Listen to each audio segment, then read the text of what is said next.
12 নম্বর জাতীয় সড়কে আবারও ভয়াবহ পথ দুর্ঘটনা। ছোট হাতি এবং ইঞ্জিন ভ্যানের মুখোমুখি সংঘর্ষে ঘটনাস্থলে মৃত্যু ইঞ্জিন ভ্যান চালকের। পলাতক ছোট হাতির চালক এবং খালাসি। ঘটনাটি ঘটেছে নদিয়ার শান্তিপুর থানার কন্দখোলা 12 নম্বর জাতীয় সড়কে। মৃত ইঞ্জিন ভ্যান চালকের নাম খোকন সর্দার, বয়স আনুমানিক 38 বছর। বাড়ি শান্তিপুর থানার অন্তর্গত বাবলা সর্দার পাড়ায়।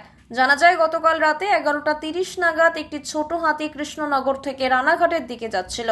আর ঠিক সেই সময় রাস্তা দিয়ে ওভারটেক জাতীয় সড়ক পারাপার করছিল একটি ইঞ্জিন ভ্যান। দ্রুত গতিতে এসে ইঞ্জিন ভ্যানকে ধাক্কা মারে ওই ছোট হাতি গাড়িটি। ঘটনাস্থলে চাকায় পৃষ্ঠ হয়ে মৃত্যু হয় ইঞ্জিন ভ্যান চালকের। অন্যদিকে ছোট হাতির গাড়ি এবং খালাসি ঘটনাস্থল ছেড়ে পালিয়ে যায়। খবর পেয়ে ঘটনাস্থলে পৌঁছয় শান্তিপুর থানার পুলিশ এসে মৃতদেহটি উদ্ধার করে হাসপাতালে নিয়ে যায়। এদিন ওই মৃতদেহটি ময়নাতদন্তের জন্য রানাঘাট মহকুমা হাসপাতালে পাঠানো হয়।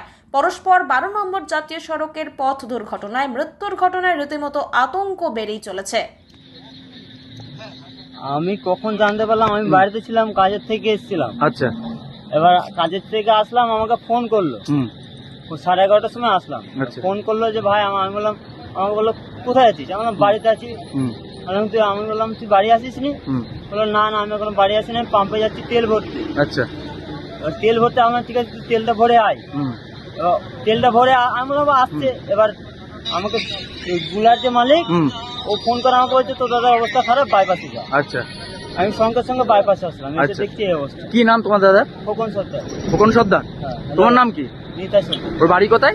বাবাটা